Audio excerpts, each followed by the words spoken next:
وہ سوال جب کسی نے پوچھا تھا کہ مولا آپ کے لیے سب سے بڑا مشکل مرحلہ کون سا تھا، سب سے بڑا مشکل مرحلہ کون سا تھا؟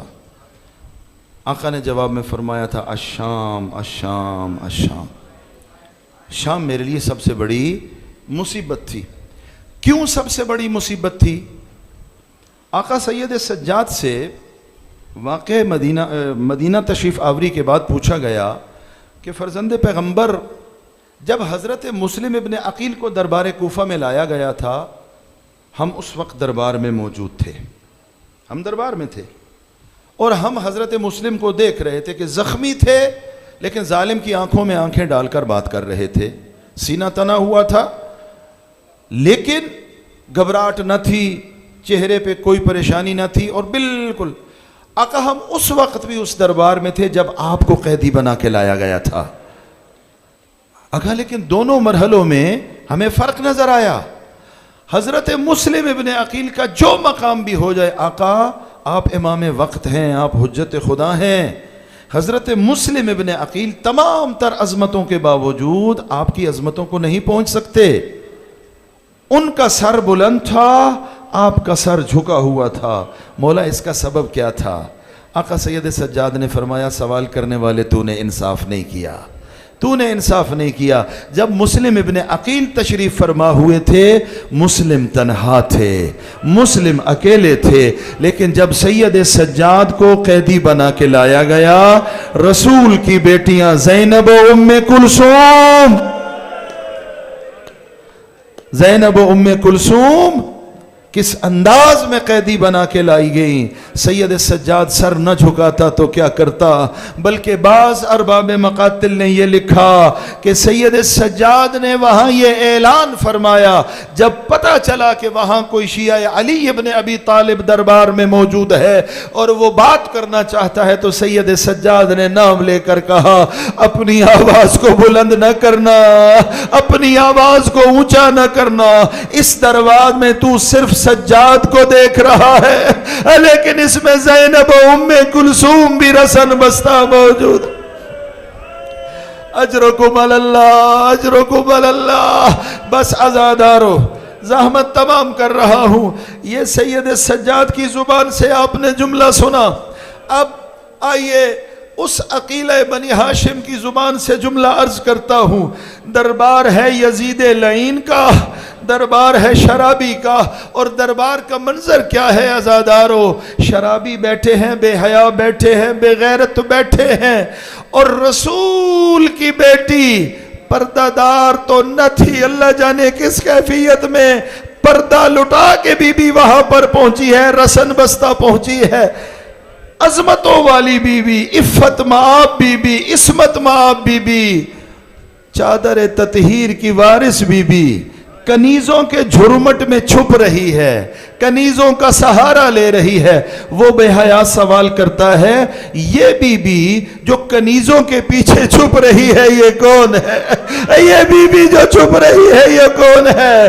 اللہ جانے کس طرح زینب کبریٰ نے برداشت کیا ہوگا، اللہ جانے کیسے زینب کبریٰ نے۔ مقاتل کے ارباب یہ نے لکھا کہ کہا کہ میں اس بی بی سے بات کرنا چاہتا ہوں۔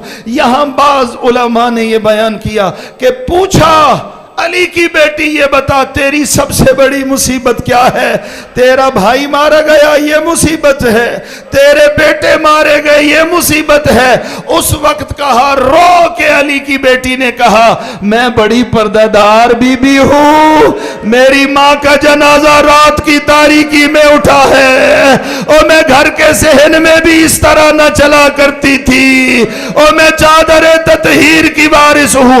زینب کی سب سے بڑی مشکل ہے، شرابی کا دربار ہے اور زینب یہاں رسن بستہ۔ الا لعنت اللہ علی القوم الظالمین وسيعلم الذين ظلموا أي منقلب ينقلبون انا للہ و انا الیہ راجعون۔